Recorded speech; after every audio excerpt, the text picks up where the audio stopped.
Queridos, nós vamos nesta ocasião completar no capítulo 9 a sequência que nós estamos tendo de exposições no livro de Daniel, o profeta Daniel, capítulo 9. E nós vamos terminar o capítulo 9 a partir do verso 20, dando a sequência a essa série de exposições, cujo título geral é O Deus que reina sobre tudo e sobre todos. Nós estamos expondo esse texto já há alguns meses, o texto do profeta Daniel inteiro. Sabemos que ele se divide em duas partes, Daniel de 1 a 6, onde o profeta conta uma série de experiências que teve na sucessão de reis e de reinos em que ele esteve, junto com seus irmãos que foram levados exilados, primeiramente sob o domínio dos babilônicos, do Império Neobabilônico, cujo principal rei foi Nabucodonosor, e depois sob o império dos medos e persas, e ele cita pelo menos dois dos imperadores ali, Ciro, que vai chegar, e Dario, que ele já fala alguma coisa sobre ele. Há uma pequena referência a Belsazar, o último dos reis babilônicos, e a partir do capítulo 7 ele vai tratar de contar as visões que teve da parte de Deus, seja por sonhos ou quando ainda estava acordado, enquanto aconteciam os acontecimentos que ele narrou do capítulo 1 ao capítulo 6. Então é como se fossem duas folhas de papel, eu usei essa metáfora para você entender. Do capítulo 1 ao capítulo 6, conta os fatos que aconteceram. E do capítulo 7 ao capítulo 12, vai contar o que o profeta via da parte de Deus enquanto esses fatos estavam acontecendo e que explicavam para ele o significado espiritual dos fatos e também projetava para ele o futuro, de modo que ele conseguia ver antecipadamente os fatos que nem ele mesmo iria presenciar fisicamente, mas que se representavam ou se referiam a tempos posteriores. No capítulo 9, os irmãos sabem que nós temos uma espécie de intervalo nessas visões, que é quando Daniel conta, registra um momento de oração e de clamor que ele tem diante de Deus, e que vai do versículo 1 ao versículo 19, e nesta oração ele projeta em súplica a certeza que ele tinha de que tudo o que estava acontecendo, de fato, era um juízo de Deus sobre a nação de Israel, particularmente sobre a nação de Judá, porque eles haviam esquecido das leis do Senhor, haviam quebrado as leis do Senhor, e Deus então provou a fé e principalmente julgou aquele povo, levando-o ao cativeiro babilônico. Ele clama a Deus, suplicando por perdão, reconhecendo que Deus é santo, justo, poderoso, mas também é misericordioso, e ele confessa o pecado em nome dele, em nome do seu povo, até mesmo daqueles seus pais e príncipes e reis de Israel, que deveriam a seu tempo ter uma atitude de verdadeira obediência e que não tiveram. Esse capítulo encerra justamente com a parte que nós vamos ler agora, em que Daniel conta o que aconteceu quando ele orou a Deus, e tendo orado a Deus, Deus mandou uma resposta para ele. Então nós estamos diante de um texto que conta como Deus responde a orações, particularmente como Deus respondeu a essa oração. E você vai entender melhor quando nós lermos, e eu convido então você a acompanhar a leitura de Daniel capítulo 9, verso 20 até o verso 27.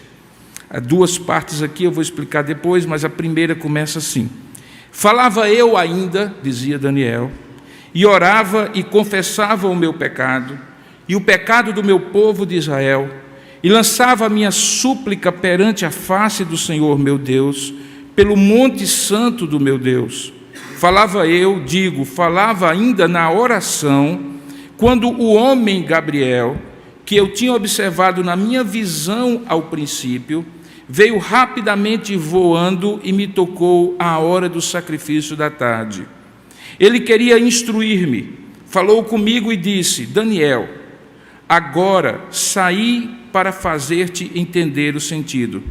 No princípio das tuas súplicas saiu a ordem, e eu vim para te declarar, porque tu és muito amado, Considera, pois, a coisa e entende a visão. 70 semanas estão determinadas sobre o teu povo e sobre a tua santa cidade, para fazer cessar a transgressão, para dar fim aos pecados e para expiar a iniquidade, para trazer a justiça eterna e para selar a visão e a profecia e para ungir o santo dos santos. Sabe e entende.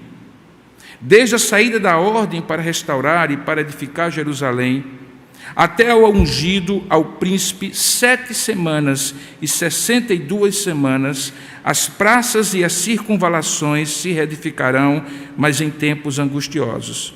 Depois das 62 semanas será morto o ungido, e já não estará, e o povo de um príncipe que há de vir destruirá a cidade e o santuário, e o seu fim será no dilúvio, e até o fim haverá guerra, desolações são determinadas.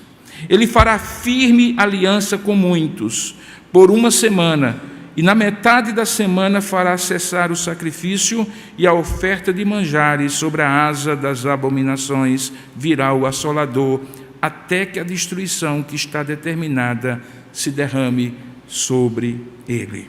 Vamos orar juntos?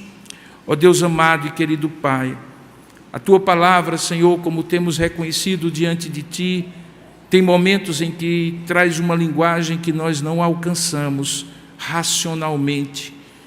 Ó Deus, nós reconhecemos que esse é um texto em que precisamos de maneira muito especial da iluminação do Teu Santo Espírito para compreendê-lo, e é possível, Senhor, que nós não o compreendamos neste momento de maneira plena, porque fala de fatos que talvez estejam projetados lá no futuro, na iminência da vinda do Teu Filho Jesus.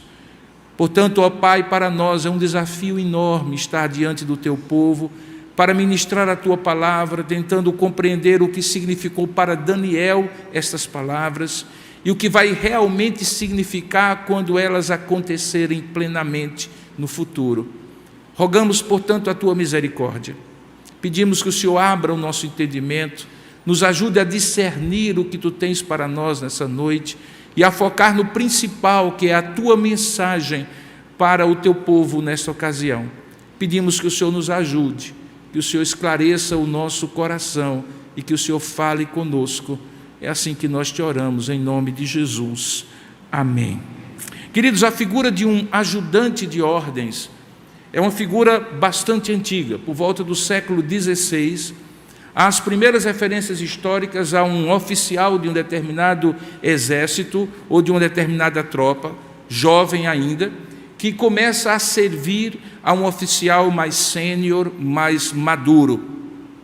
A ele é dada essa função de ser um ajudante de ordens com 2 missões muito claras. A primeira delas é fazer cumprir as ordens daquele general junto às tropas de hierarquia menor. É aquele que normalmente saía do gabinete do general, do gabinete de guerra, com as ordens escritas daquele general, não eram ordens suas, eram ordens do general, e passava em revista a tropa, não no sentido que nós normalmente vemos de uma fileira de soldados, mas para aquele oficial ou suboficial responsável por aquela frente da batalha ou por aquela determinada guarnição, e entregava as ordens para aquela pessoa em nome daquele general, para deixar ciente o general, para deixar ciente as tropas inferiores da vontade do general. Era um ajudante de ordens, não porque ele ajudava a que as ordens simplesmente fossem cumpridas, mas para que ele também fosse instrumento para que quem tivesse que cumprir, cumprisse as ordens. Algumas vezes esse ajudante de ordens também era alguém que representava aquele general, oficial mais sênior, diante dos oficiais mais inferiores ou da guarnição. Muitas vezes o general, com várias tarefas, enviava o seu ajudante de ordens para, em nome dele, representar a sua vontade. Nós, então, estamos diante de um ajudante de ordens aqui. Gabriel é citado apenas 4 vezes na Bíblia. É o único anjo, além de Miguel, que tem o seu nome revelado. O nome dele significa homem de Deus, ou homem forte de Deus. Por isso ele é chamado nesse texto de o homem chamado Gabriel. Ele é mencionado apenas nesse capítulo 9 e no capítulo 8 anterior de Daniel, e também quando ele anuncia o nascimento de Jesus, como nós vemos no início dos evangelhos. Portanto, Gabriel é um ajudante de ordens, que nas duas ocasiões, aqui em Daniel capítulo 8 e 9, e também lá no início de Mateus e de Lucas, é mencionado como aquele que traz a ordem para aqueles que haverão de cumpri-la ou dela participarem, e que terão ciência a partir da entrega da ordem do general, no caso aqui do próprio Deus Todo-Poderoso, do que elas precisam fazer ou precisam ter ciência. Gabriel, portanto, é um bem-mandado, aquele sujeito que é enviado e cumpre a sua missão. Na verdade, de um modo geral, a palavra de Deus diz que os anjos são espíritos que Deus usa, espíritos no sentido de que são seres espirituais não corpóreos, em que Deus usa para fazer a sua ordem chegar. Algumas vezes eles têm função no céu de adorar e bendizer a Deus 24 horas, embora no céu não tenha essa medida do tempo. É quando nós encontramos, por exemplo, serafins, querubins, adorando a Deus assim, incessantemente, como está registrado em Isaías capítulo 6, quando você vê a visão que Deus dá ao profeta Isaías. Mas aqui no caso concreto, Daniel diz que enquanto ele orava, veja aí no verso 20, confessando o seu pecado e o pecado do seu povo de Israel, e lançando a sua súplica perante a face do Senhor seu Deus, ele estava se referindo aos versos anteriores, enquanto ele pensava naquele monte santo de meu Deus, como ele chama, que é Jerusalém, o centro daquele povo, mesmo distante, Deus, enquanto ele falava no verso 21, aparece-lhe um homem chamado Gabriel, que ele tinha observado na sua visão no princípio, e o seu princípio aqui é Daniel capítulo 8, só passar uma páginazinha você verá, no verso 1 e no verso 16. Quando já naquela ocasião, enquanto Daniel estava tendo a visão, Deus fala com ele por intermédio de Gabriel, dando a ele a condição de ter a completa compreensão da visão.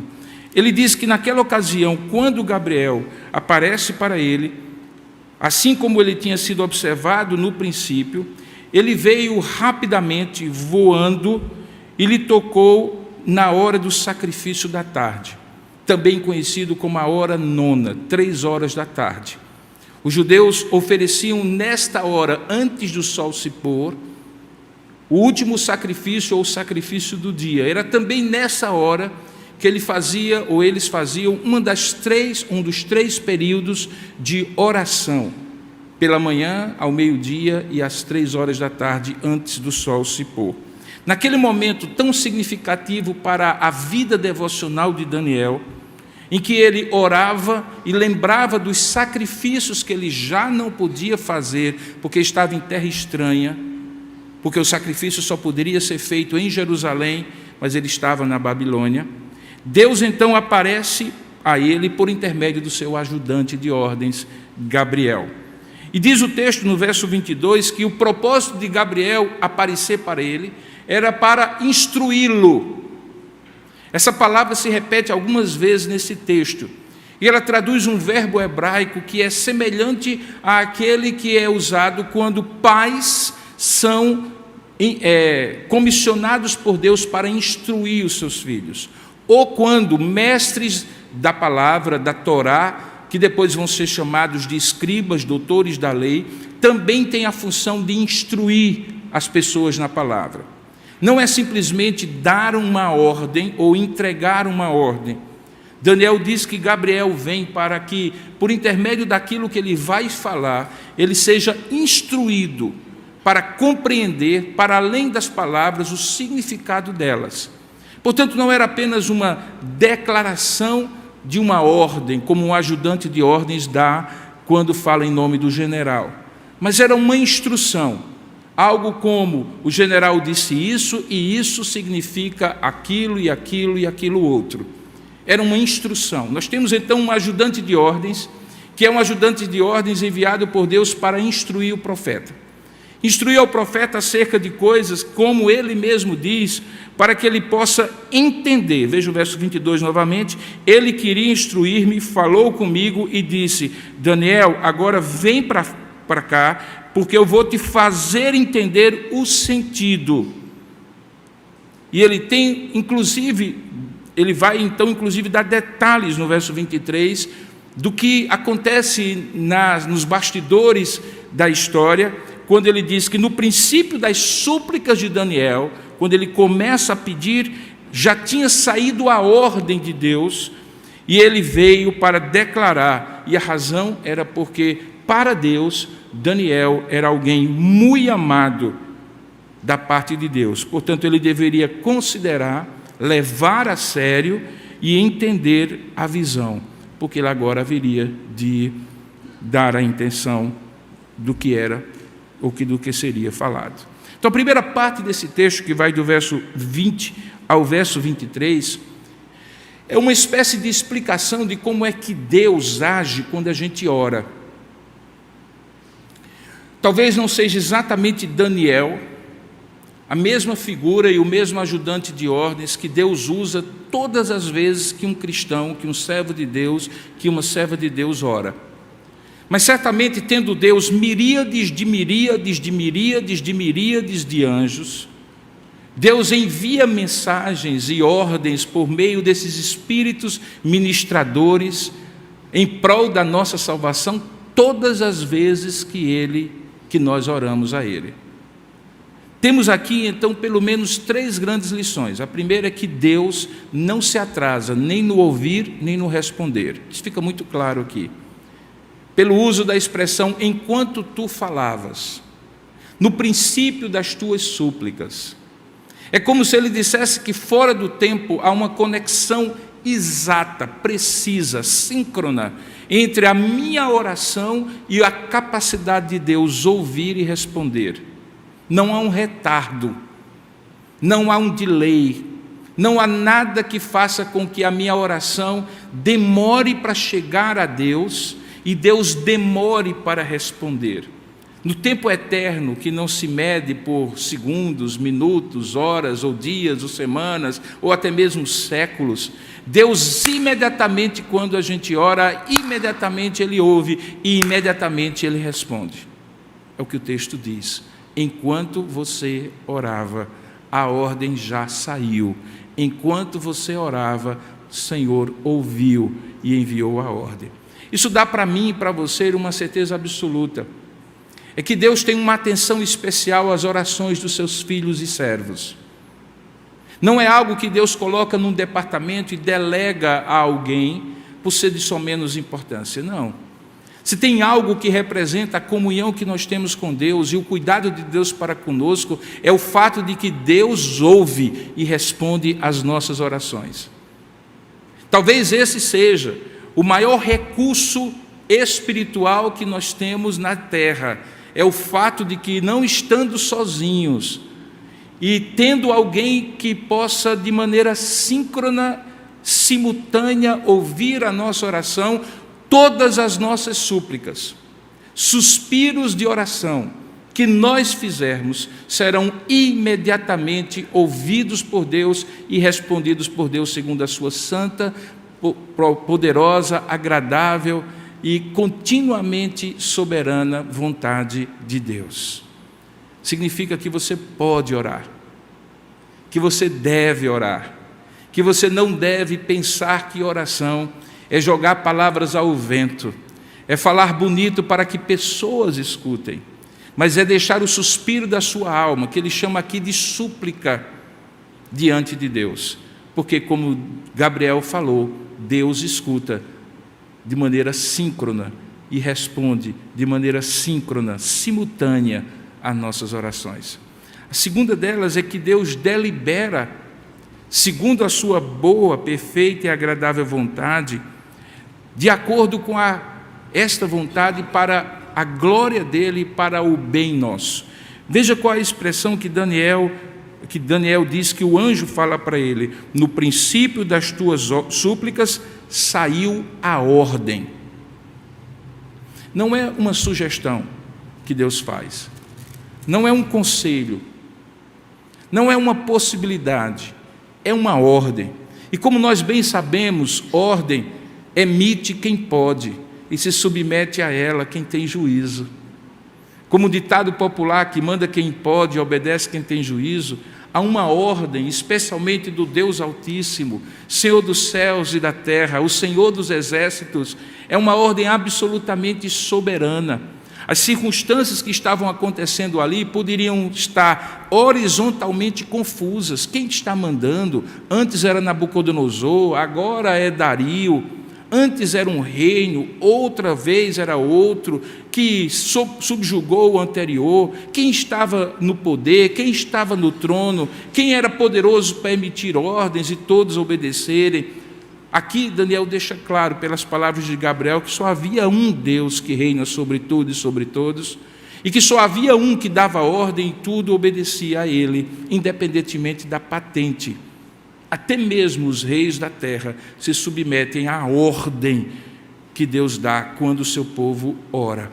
Isso dá para nós um senso de absoluto conforto espiritual, sabendo que se existe algo que literalmente todos nós podemos fazer, quando as circunstâncias ao nosso redor parecem confusas e supostos podres poderes humanos assumem o destino de uma nação, ou de um povo, ou de uma repartição onde você trabalha, ou de uma empresa onde você serve, e que você de maneira confusa olha e diz assim: deixe-me ver quem é o chefe aqui. Saiba, o chefe é Deus, sempre, sobre tudo e sobre todos, independentemente de quem esteja sentado e tenha ali na sua porta de entrada o nome diretor, presidente ou chefe. É Deus quem manda, porque só Ele dá ordens.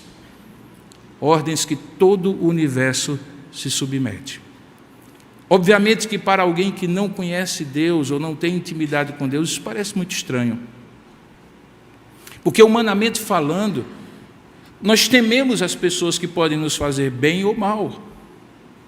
Humanamente falando, nós temos que ter juízo e compreender que há pessoas que podem, sim, em cargos de chefia, de governo, de ascendência sobre nós, mandar em nós. Na verdade, não há conflito nenhum. A palavra de Deus diz que nós devemos, sim, nos submeter a toda autoridade constituída em nome de Deus.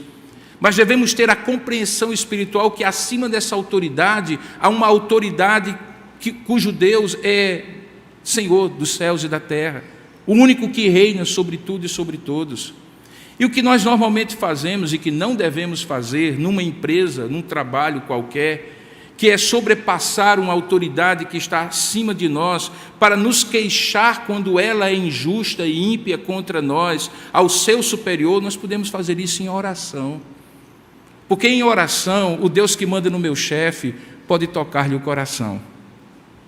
Em oração, o Deus que manda no prefeito, que manda no governador, que manda no presidente, que manda no juiz, que manda no ministro de uma corte superior, que manda num deputado, que manda no governador, que manda nos poderes, quaisquer que sejam, ele pode mover corações. Como o próprio Daniel orou antes, é ele quem move o coração, faz ascender reis e destruir reinos. E esta oração que ele faz, e a maneira como ele revela a Daniel, que na hora em que Daniel estava orando, saiu uma ordem, é porque Deus reina sobre tudo e sobre todos. Como eu costumo dizer, ao invés de falar mal de Deus aos outros, que é a tradução da palavra murmuração, nós devemos também deixar de falar daqueles aos outros e colocá-los diante de Deus em oração, porque se tem alguém que pode, na surdina da alcova de um governante, quebrar o seu coração, como a história de Nabucodonosor nos mostra nesse texto de Daniel, esse é Deus. Não significa que nós não devemos agir, significa que nós devemos orar mais. Porque senão as nossas ações terão conotação apenas política, institucional, e isso é como cuscuz sem manteiga, é seco, é austero, Mas quando a ação de Deus, a unção de Deus, o óleo santo do Senhor, mediante a oração dos seus servos, faz amolecer o coração do rei, do poderoso que está sobre o trono, supostamente dono das ordens sobre aquela jurisdição que Deus lhe deu, aí sim, irmãos, não há poder maior que Deus nos deu do que o poder de orar e ver Deus quebrar corações, até dos mais poderosos que existam. Mas há uma terceira lição ainda nessa parte primeira do texto. É que quando Daniel, diz o texto, estava clamando e orando a Deus e observando as circunstâncias, Deus lhe responde prontamente através de uma ordem, mas a razão que Deus lhe responde, diz o texto no versículo 23, o texto diz assim: saiu a ordem e eu vim para te declarar, porque tu és muito amado. Ah, queridos, como é bom ser amado por Deus. Como é bom ter a certeza de que nós temos alguém que é soberano Senhor de todo o universo, mas que consegue ter comigo uma relação tão pessoal que manda um anjo, para um pouquinho e pense, manda um anjo dizer para mim que porque eu sou muito amado dele, ele respondeu a minha oração. Quantas vezes nós tomamos chá de cadeira quando sentamos na antessala do gabinete de um vereador qualquer, com todo respeito a eles aqui de João Pessoa. E passamos horas e horas, porque somos apenas um título eleitoral normalmente lembrado na época da eleição. Mas o Deus que cuida de todas as galáxias, do cosmo inteiro, o Deus que domina sobre os negócios da nação, escuta uma oração de um servo dele, entre milhares, entre milhões, entre bilhões de pessoas que estão na terra. E porque cada um deles é particularmente amado por Deus, esta oração é ouvida, independentemente se esse muito amado servo ou serva de Deus é perfeito, pecou ou não pecou, está em obediência ou não. Porque o amor de Deus, ainda que seja um amor exigente, é antes de tudo um amor antecedente. E o que significa o amor antecedente? É aquele que ama antes do mérito do ser que é amado. Quando alguém diz que o amor de Deus é incondicional, talvez isso dê a entender que Deus não exige da sua parte nenhuma resposta correspondente ao amor que Ele lhe deu. Como tanto faz, tanto fez, eu o amo, e o que Ele fizer eu continuo amando. Não é isso. Eu prefiro usar a expressão que Deus tem um amor antecedente, para explicar que sim, Deus exige de nós, por conta do seu amor, que nós o amemos de volta, que nós creiamos nele, que nós confiemos nele, que nós o obedeçamos, sem dúvida alguma, assim como qualquer pai e mãe que está aqui. Mas isso não é depois, mas é antes. Deus ama antes mesmo que eu possa expressar o meu amor para com ele. E isso aí é inquestionável. Daniel estava nessa situação, como parte de um povo que estava sendo julgado por Deus por conta da desobediência. Ele, embora pessoalmente fosse íntegro, havia se colocado nessa oração que ele registra como parte desse povo, representante desse povo. E Deus poderia simplesmente dizer que nesse momento, naquele instante, sob juízo divino, eles não mereceriam a resposta da oração. Mas não. Deus, porque o ama, diz que ele enviou a sua ordem no princípio, logo no início, quando ele começou a orar as suas súplicas, porque ele era muito amado. A maneira como a língua hebraica expressa superlativos é muito interessante. É uma característica das línguas semíticas. A gente não tem, na língua semita, particularmente aqui no hebraico, uma expressão específica que diga assim, ele é amabilíssimo, mas simplesmente que ele é muito amado, o que dá no mesmo. É como se Deus dissesse assim, você é especialmente amado, você é amado até a última potência. Você é amado até o último grau que alguém pode ser amado. Você é amado de maneira antecedente e perfeita. E por isso eu respondo às suas orações. Várias vezes você e eu somos levados a pensar assim no momento de oração. Mas Deus não vai me ouvir porque eu estou em pecado. Mas eu estou dizendo a Deus a mesma coisa que eu farei, pedindo a Deus a força para que eu faça, como eu já fiz dezenas de vezes antes e caí da mesma maneira. Talvez em algum momento o diabo lhe acuse, esse é o nome dele, Satanás, o acusador, dizendo que você não tem direito, que o momento não é propício, que naquela ocasião você está sob juízo de Deus e Deus está triste, com raiva e irado contra você. Todas essas maneiras do diabo lançar na sua mente, muitas vezes pela palavra de outras pessoas que depreciam a você, ou que fazem você desencorajar, são mentiras daquele que é mentiroso desde o princípio e que é o pai da mentira. Porque a verdade cristalina é que você é muito amado da parte de Deus e suas orações são ouvidas por Deus de maneira contínua, simultânea, e Ele dá ordens a todo o universo para que você tenha a resposta que você precisa, embora nem sempre a resposta que você desejaria ter. Passado essa parte, a partir do verso 24, Deus começa a mostrar a Daniel o significado daquilo que ele havia tido de visão e aquilo que haveria de acontecer. E talvez seja a parte mais difícil do texto, porque até agora, do versículo 20 ao versículo 23, nós estamos naquela ambiência íntima de Daniel para com Deus e Deus para com Daniel. É uma parte mais devocional, da piedade do profeta, em que Deus se relaciona com ele. Tem a ver com qualquer um de nós, e nós facilmente nos identificamos com ela. Mas quando chega no versículo 24, com uma série de números, todos eles múltiplos do número 7, que é o número da perfeição, nós começamos a tentar entender isso aqui e há várias possíveis interpretações. Mas certamente duas coisas estão certas nesse texto. A primeira delas eu acabei de falar. A numeração que é usada aqui é uma multiplicação do número 7, que na Bíblia é o número da perfeição. Você sabe que dentro da linguagem apocalíptica, que é a linguagem de Daniel, os números têm significados. E o número 7 é o número da perfeição. Normalmente é o número associado à perfeição dos atributos de Deus. Assim como o 6 é o número do homem, porque o homem é quase criado, quase como Deus, ele é semelhante, mas não é Deus, por isso que o número dele é 6. E o número 3 representa a Trindade, o número 1 a unicidade de Deus, o número 4 representa a terra e a plenitude dos 4 cantos da terra. São números, portanto, que têm significados.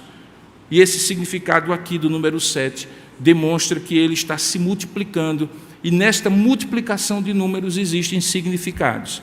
Alguns desses significados são para acontecer de imediato. Eles estão relacionados aos impérios que vão suceder depois do Império Medo-Persa e que chegam até a primeira vinda de Jesus. Mas como toda profecia de natureza apocalíptica, ela tem uma interpretação de um cumprimento imediato e de um cumprimento remoto. Por isso que alguns desses números, dessas medições de número, que não são números exatos, mas números simbólicos, têm a ver não com a primeira vinda de Jesus Cristo, mas com a segunda vinda de Jesus Cristo. Portanto, o grande desafio nosso aqui é discernir o que é que se refere àqueles tempos que vão se suceder da época de Daniel até a primeira vinda de Jesus e o que é depois da vinda de Jesus e que vai acontecer na segunda vinda dele ou na volta dele. E essa é a tarefa difícil sobre a qual eu orei antes de começar. Vamos tentar entender melhor? Pegue a sua Bíblia novamente, coloque diante dos seus olhos, porque eu preciso que você vá acompanhando, senão talvez você se perca. Veja, ele começa dizendo assim: 70 semanas estão determinadas sobre o teu povo e sobre a tua santa cidade para fazer cessar a transgressão, para dar fim aos pecados, para expiar a iniquidade, para trazer a justiça eterna, para selar a visão e a profecia e para ungir o santo dos santos. Conte comigo. Há 6 condições antecedidas pela expressão para, que é de finalidade, para que isso aconteça. Primeira condição, cessar a transgressão. Segunda condição, dar fim aos pecados. Terceira condição, expiar a iniquidade. Quarta condição, trazer a justiça eterna. Quinta condição, selar a visão e a profecia. E sexta condição, para ungir o Santo dos Santos. Então nós podemos já de cara que essas 70 semanas que estão descritas no versículo 24, elas acontecerão até que isto aconteça, até que essas condições aconteçam. Quando essas condições acontecerem, essas 70 semanas terão sido cumpridas. Vamos entender o que é que elas significam, porque todas elas têm referência sobre o povo de Deus, veja aí o verso 24, e sobre a sua santa cidade, que nós sabemos que é Jerusalém. Essa é a expressão que a Bíblia sempre usa para Jerusalém. Então, essa parte da profecia das 70 semanas diz respeito claramente a Jerusalém e ao povo de Israel. O povo de Israel estava cativo na Babilônia. Eles tinham que cumprir 70 anos, como nós vimos anteriormente na profecia de Isaías, quando Isaías e Jeremias, principalmente, profetiza que esse seria o tempo do juízo. Esses 70 anos estavam se cumprindo. Daniel diz isso no capítulo 8, quando ele percebe que o tempo do juízo de Deus estava acabando. Portanto, não se refere ao tempo que passou, mas ao próximo tempo que começaria a partir do momento em que este povo tivesse completado os 70 anos do juízo de Deus na Babilônia. Então, nós estamos falando dos 70 ou das 70 semanas depois do período do cumprimento do juízo na Babilônia. As condições são, primeiramente, fazer cessar a transgressão, dar fim aos pecados e expiar a iniquidade. São 3 condições negativas de coisas que precisavam ter acabado ou precisavam acabar. Quais são? Primeira, cessar a transgressão. Segunda, dar fim aos pecados. Terceira, expiar a iniquidade. E tem 3 condições que são positivas, coisas que precisavam acontecer de maneira positiva. A primeira delas era trazer a justiça eterna, tudo isso no verso 24, pode projetar, por favor. Trazer a justiça eterna, selar a visão e a profecia e ungir os santos dos santos. Esse santo dos santos pode se referir tanto a próprio Deus, que é santíssimo, aquela expressão santo dos santos, ou santíssimo Deus, ou santo, santo, santo, representa a santidade de Deus perfeita, mas muito provavelmente aqui não se refere a Deus, mas àquele lugar onde havia o ofício sacerdotal, no templo. Lembra do templo? O templo tinha uma parte, que era a parte do átrio, tinha uma parte que era o santo lugar e tinha uma parte que era o santo dos santos, onde o sumo sacerdote entrava uma única vez no dia da expiação para fazer um sacrifício pelo povo. Acontecia um único dia, no dia do Yom Kippur. É muito provável que esse texto aqui se refere ao santo dos santos, o lugar do templo. Portanto, a profecia aqui está se referindo ao templo. Mas o templo tinha sido destruído, o templo tinha sido arrasado, quando os babilônicos tomaram Jerusalém. Portanto, esse santo dos santos aqui tem a ver com a restauração do templo. A restauração do templo acontece a partir de Herodes o Grande, quando ele constrói aquilo que ficou conhecido como o segundo templo. Quando alguém fosse, no primeiro século, a Israel e visse aquele grande e majestoso templo, que era considerado uma das 7 maravilhas do mundo antigo, não era o templo original de Salomão. O templo original de Salomão tinha sido arrasado pelos babilônicos, como nós sabemos, mas foi o templo reconstruído por Herodes o Grande. Portanto, era o segundo templo. Esse segundo templo existiu até aquele momento em que um dos membros da dinastia dos Seleucidas, descendentes de Alexandre o Grande, chamado Antíoco Epifânio, entrou naquele templo e sacrificou um porco, um animal considerado imundo para os judeus, no lugar do templo, e profanou o templo. Portanto, quando isso acontece, já depois da vinda de Jesus Cristo, antes da vinda de Jesus Cristo, esse templo precisou ser reconsagrado a Deus. Portanto, até aqui, todos esses fatos estão se relacionando à primeira vinda de Jesus Cristo. essas 70 semanas que estão determinadas, que não é um tempo exato, mas um significado de perfeição e completude, 7 vezes 10, 70 semanas, acontecem até a primeira vinda de Jesus Cristo. Portanto, o profeta está dizendo aqui que estas coisas devem acontecer até que Jesus Cristo venha. E tanto é que no versículo 25 ele completa o entendimento quando diz: sabe e entende, desde a saída da ordem para restaurar e para edificar Jerusalém, veja aí o significado, até ao ungido, ao príncipe, 7 semanas e 62 semanas, as praças e as circunvizinhanças se reivindicarão, mas em tempos angustiosos. Do que ele estava falando? Ele estava falando da volta especificamente do povo para a terra prometida, porque este ungido aqui, que está aqui, é o mesmo ungido que você vai encontrar em Isaías capítulo 45. Vamos saber o nome dele? Abra aí, Isaías 45. A gente tende a pensar que esse ungido aqui é Jesus Cristo, mas esse ungido aqui é inicialmente um outro. Capítulo 45 de Isaías diz assim: assim diz o Senhor ao seu ungido. Quem é ele?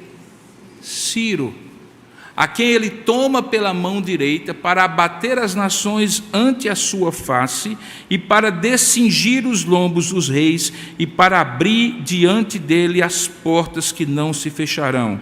Eu irei adiante de ti, endireitarei os caminhos tortuosos, quebrarei as portas de bronze e despedaçarei as trancas de ferro. Dar-te-ei os tesouros escondidos e as riquezas encobertas, para que saibas que eu sou o Senhor, o Deus de Israel, que te chama pelo teu nome.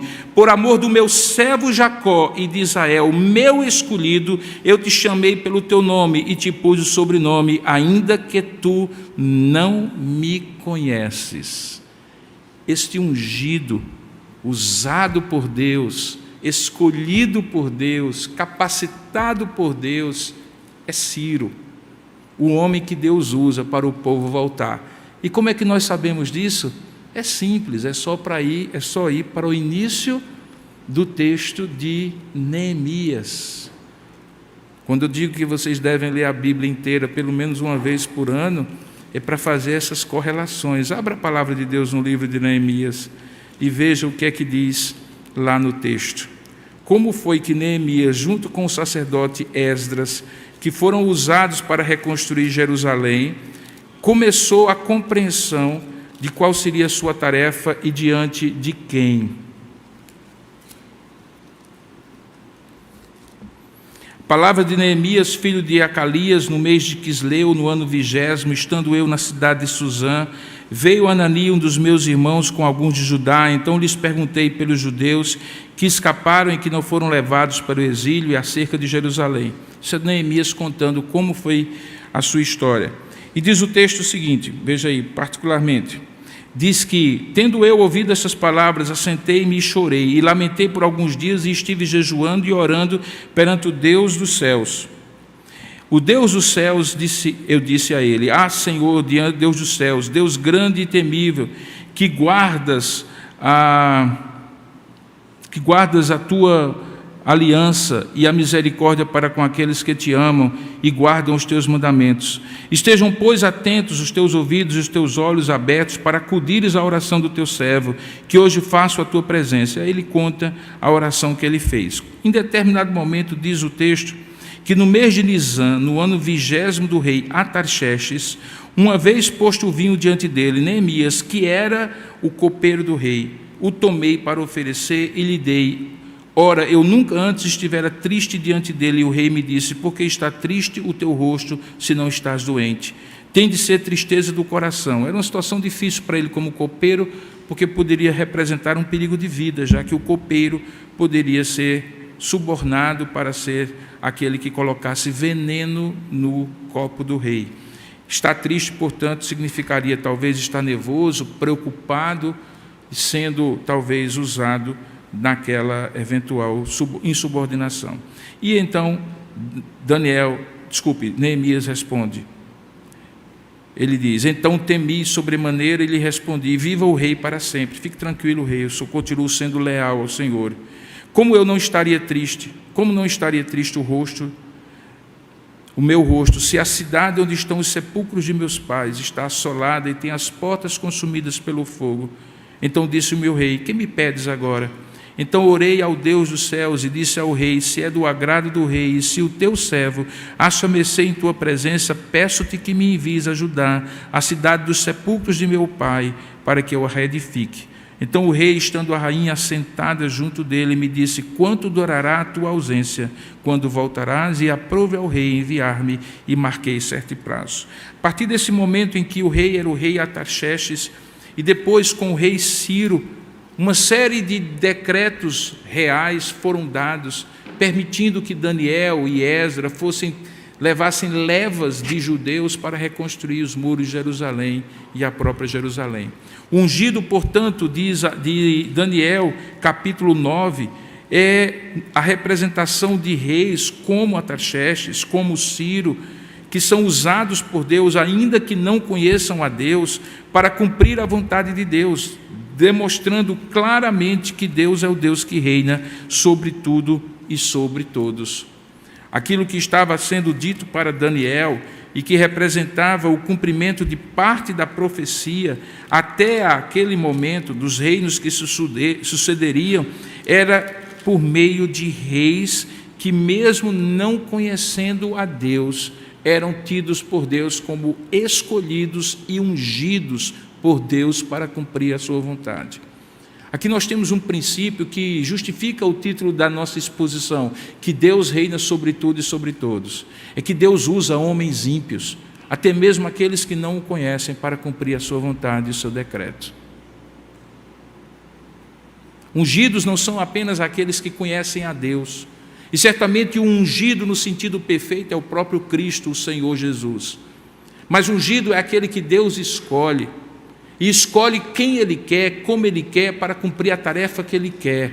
E no caso aqui concreto de Daniel, de Neemias e de outros homens, que viram Deus usar homens ímpios para cumprir o seu propósito, assim também acontece nesse texto de Daniel.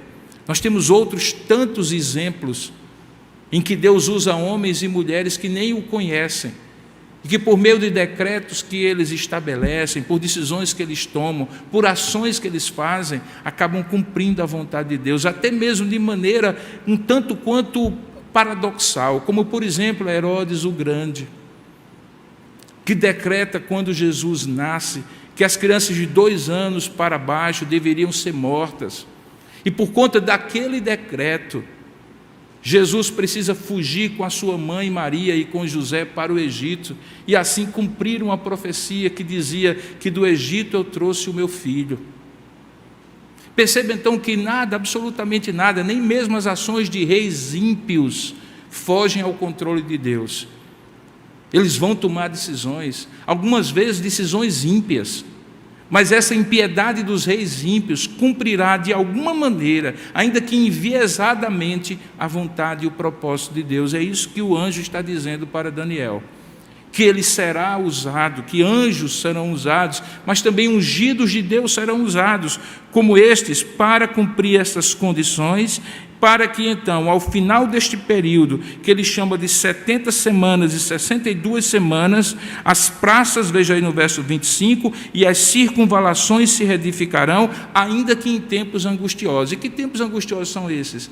Se você lê Neemias e se você lê Esdras, você vai entender que a reconstrução da cidade não foi uma reconstrução pacífica e tranquila. Havia os Tobias, os Sambalás, que eram inimigos do povo de Deus e que tinham prevalecido naquela terra enquanto o povo estava na terra estranha, que tinha se assenhorado daquele povo e que não aceitava que aqueles estrangeiros, depois de 70 anos, voltassem a dominar em Jerusalém e a edificar a cidade e o templo.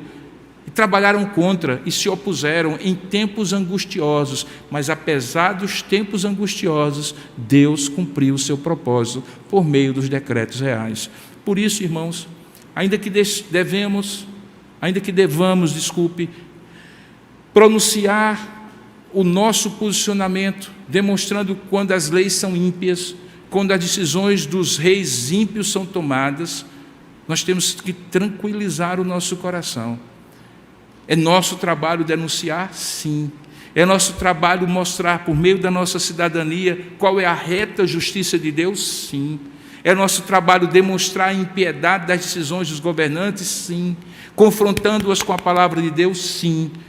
Mas é preciso que internamente, no nosso coração, saibamos que todas as coisas estão debaixo do controle de Deus, e como Paulo escreve aos Romanos, todas elas, conjuntamente, cooperarão para o bem daqueles que amam a Deus e que são chamados segundo o seu propósito. Perceba que ele continua, a partir do versículo 26, dizendo assim: depois das 62 semanas. Então, esse texto tem duas partes: até 62 semanas e depois das 62 semanas. A primeira parte, que fala até as 62 semanas, se refere à volta de Cristo.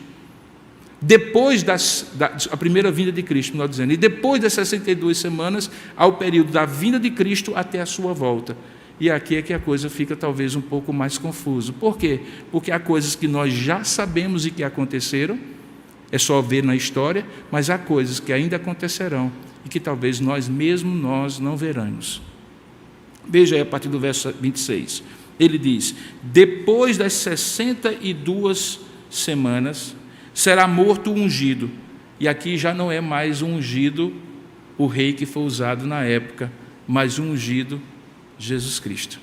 Então nós temos aqui dois ungidos. O primeiro, que é usado na época de Daniel, de Neemias e de Esdras, que representa o governante da época, seja um Artaxerxes, seja um Ciro, que é usado por Deus para cumprir a vontade de Deus. E há um segundo ungido, esse ungido, o ungido, em letra maiúscula, diferente, que é o próprio Cristo. Aí ele diz: depois das 62 semanas será morto o ungido, e ele já não estará.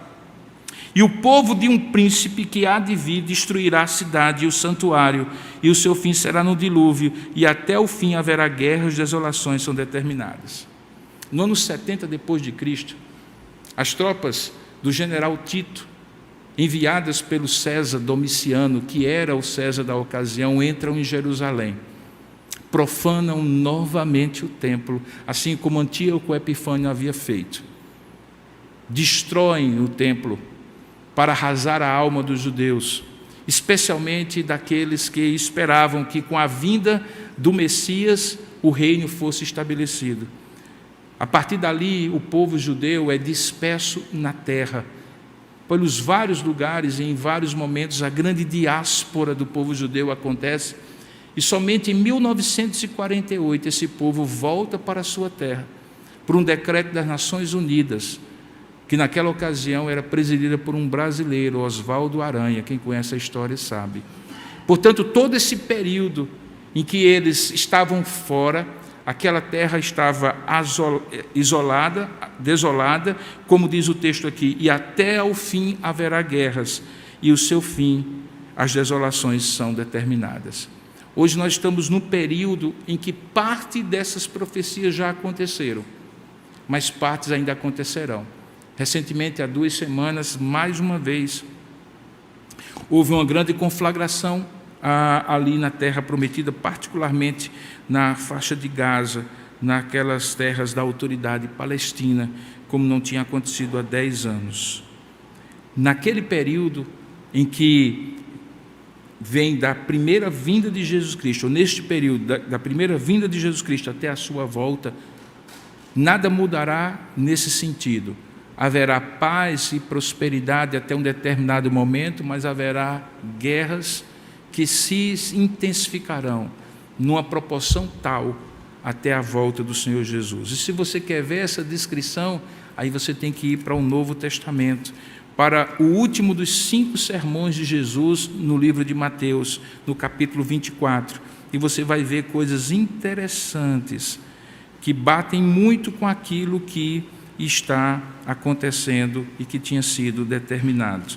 Diz assim, no verso 3 do capítulo 24 de Mateus: no Monte das Oliveiras achava-se Jesus assentado, quando se aproximaram dele os seus discípulos, em particular, e lhe pediram: diz-nos quando sucederão essas coisas, e que sinal haverá da tua vinda e da consumação dos séculos. E ele lhes respondeu: vede que ninguém vos engane, porque virão muitos em meu nome, dizendo: eu sou o Cristo, e enganarão a muitos. E certamente ouvireis falar de guerras e rumores de guerra. Vede, não vos assusteis, porque é necessário assim acontecer, mas ainda não é o fim. Porquanto se levantará nação contra nação, reino contra reino, e haverá fomes e terremotos em vários lugares, porém tudo isto é apenas o princípio das dores. Então sereis atribulados e vos matarão, sereis odiados de todas as nações por causa do meu nome. E nesse tempo muitos hão de se escandalizar, trair, odiar uns aos outros. Levantar-se-ão muitos falsos profetas e enganarão a muitos, e por se multiplicar a iniquidade, o amor se esfriará de quase todos. Aquele, porém, que perseverar até o fim, esse será salvo. E será pregado este evangelho do reino por todo o mundo, para testemunho a todas as nações, e então virá o fim. Quando, pois, virdes o abominável da desolação, de que falou o profeta Daniel, olha aqui Mateus fazendo referência a Daniel, no lugar santo, quem lê entenda, ele estava dizendo o que o pastor Robson acabou de dizer, que você precisa ler a Bíblia para entender ela toda. Diz o texto que quem estiver, então os que estiverem na Judéia, fujam para os montes. Quem estiver sobre o eirado, não desça a tirar de casa coisa alguma. E quem estiver no campo, não volte atrás para buscar a sua capa. Ai dessas que estiverem grávidas e das que amamentarem naqueles dias. Orai para que a vossa fuga não se dê no inverno, nem no sábado, porque nesse tempo haverá grande tribulação, como desde o princípio do mundo até agora não tem havido e nem haverá jamais. Não tivessem aqueles dias sido abreviados, ninguém seria salvo, mas por causa dos escolhidos, tais dias serão abreviados. Então, se alguém vos disser, eis aqui o Cristo, ou ei-lo ali, não acrediteis, porque surgirão falsos cristos e falsos profetas, operando grandes sinais e prodígios para enganar, se possível, os próprios eleitos. Vede o que eu vos tenho predito. Portanto, se vos disserem, eis que ele está no deserto, não saiais. Se disserem ele no interior da casa, não acrediteis, porque assim como o relâmpago, esse é o sinal, assim como o relâmpago sobe do oriente e se mostrará até no ocidente, assim há de ser a vinda do Filho do Homem. E aí ele diz uma expressão criptografada: onde estiver o cadáver, aí se ajuntarão os abutres. Logo em seguida, a tribulação daqueles dias, o sol escurecerá, a lua não dará sua claridade, as estrelas cairão do firmamento e os poderes do céu serão abalados. Então aparecerá no céu o sinal do Filho do Homem, e todos os povos da terra se lamentarão e verão o Filho do Homem vindo sobre as nuvens dos céus, com poder e muita glória. E ele enviará os seus anjos com grande clangor de trombeta, os quais reunirão os seus escolhidos, os quatro ventos, de uma a outra extremidade dos céus. Se você quiser completar a história, vá para Apocalipse e ela vai descrever os detalhes de como isso acontecerá. Perceba então que há um diálogo do texto mostrando os fatos que aconteceriam na época de Daniel e nos anos seguintes, até a primeira vinda de Jesus. E na segunda parte, há os fatos que acontecerão depois da vinda de Jesus até a sua volta, e que conversam com Mateus capítulo 24. Como é que o texto de Daniel termina? O texto de Daniel termina dizendo assim: que ele fará firme aliança com muitos por uma semana, e na metade da semana são tempos não precisos, fará cessar o sacrifício e a oferta de manjares. Sobre as asas das abominações virá o assolador, até que a destruição que está determinada se derrame sobre ele. Este que fará firme aliança com muitos não é um ungido, é um príncipe deste povo, veja, e o povo de um príncipe que há de vir destruirá a cidade e o santuário. Nós sabemos que, da mesma maneira como certos personagens na história eram protótipos do Cristo, eram tipos de Cristo, nós também sabemos que certos personagens da história são tipos de Satanás. Homens e mulheres que foram representantes de Satanás em determinada época, que traziam consigo determinadas características do inimigo de Deus e que eram usados pelo inimigo de Deus naquele tempo e naquela época como se fosse o próprio Satanás agindo. Um deles, eu citei e menciono várias vezes, Antíoco de Epifânio, que profanou o templo do Senhor. Herodes o Grande, que acabou cumprindo uma profecia, e outros tantos poderosos da época. E aqui nós temos a grande lição do texto, com a qual eu encerro o meu sermão. Queridos, desde o tempo mais ancestrais, do início de todas as coisas, nós estamos falando do tempo de Adão, de Eva, de Abel, de Caim, das descendências que vieram do substituto de Abel e do próprio Caim, a humanidade pode ser dividida em duas metades, não necessariamente iguais. Uma linhagem santa, escolhida por Deus, não pelos seus méritos. Quando Deus escolhe, por exemplo, Noé, não era porque Noé era perfeito, tanto é que no primeiro momento em que ele recebe a graça de ver o dilúvio acabar, ele planta uma vinha e fica bêbado e tem toda aquela história que vocês conhecem. Quando ele escolhe um Abraão, não é porque Abraão é perfeito, nós vimos Abraão muitas vezes claudicar na sua fé, inclusive. Quando ele escolhe Davi, não é porque Davi é perfeito, mas todos eles representam essa linhagem dos escolhidos de Deus, porque são pecadores, mas foram escolhidos por Deus, recebem a graça de conhecer a Deus e viver no caminho de Deus, ainda que tropeçando vez por outra. Essa linhagem, ela vai existir até o último dia da existência humana, ao lado de uma outra linhagem, daqueles chamados filhos de Caim, filhos da impiedade, que tão pecadores quanto os primeiros, no entanto, são rebeldes contra Deus. E assim como estes aqui, deste primeiro grupo, devem se articular e se articulam para colocar sobre si reis e governantes que temam ao Senhor, esses daqui também o fazem. De modo que nós podemos experimentar numa história pequena como a história do Brasil, da República Brasileira, apenas 32 presidentes, alguns que foram tementes a Deus e outros que são rebeldes a Deus. E assim como alguns representam o poder, a graça e a figura de Deus, ainda que imperfeitamente, outros também representam a figura do inimigo de Deus nas suas posturas, crenças e valores. E assim como uns são usados por Deus, outros também são usados pelo diabo. Todos são pecadores, mas acima de um e do outro, a grande mensagem é que existe um Deus que reina sobre tudo e que reina sobre todos. Isso nos dá um consolo e um conforto que na meta-história, a chamada história da redenção, Deus já determinou todas as coisas a ponto de responder à oração do profeta, quando ainda as suas súplicas estavam começando a chegar nos céus, e enviar um anjo específico, determinado, especial como Gabriel, para dizer: as tuas súplicas estão sendo ouvidas, tu és muito amado. Essa convicção é que nos permite trafegar o tempo e na história, atravessar reinos e governantes, com a certeza que ao final de tudo, mesmo em meio a tempos angustiosos, o Rei, o verdadeiro ungido, o Senhor Deus, o Senhor perfeito, o Filho do homem, cruzará os céus, ao ouvir do soar da última trombeta, e todas as nações o verão e o virão, perceberá que ele veio, ouvirão a sua voz, e os que são do Senhor serão trazidos para perto dele e reinarão sobre a terra, e os que não são do Senhor receberão a devida punição por serem rebeldes contra o Senhor.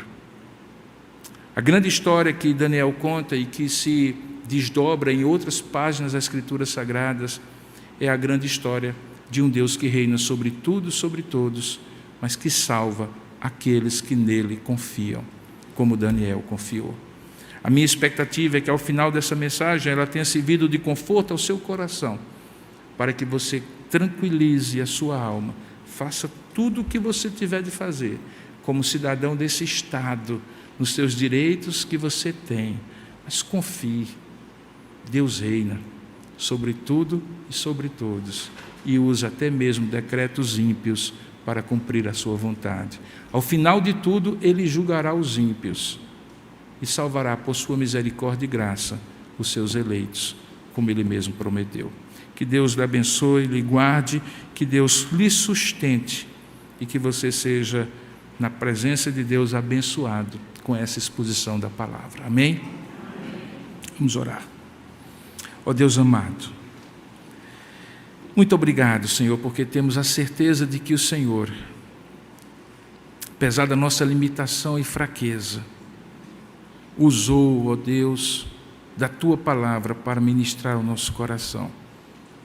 Muito obrigado, porque à medida em que vamos caminhando com Daniel, naquilo que ele escreveu, nós vamos compreendendo um pouquinho mais a cada vez como foi para aquele homem, jovem ainda, vendo os reis se sucederem e ele servindo a cada um deles, ainda que servindo muito mais ao seu Deus, que é o nosso Deus, que és tu. Como ele pôde ver, ó Deus, que o único reino que é eterno e o único Rei que reina sobre tudo e sobre todos és tu. Ó Pai, nós temos uma experiência talvez parecida com a de Daniel.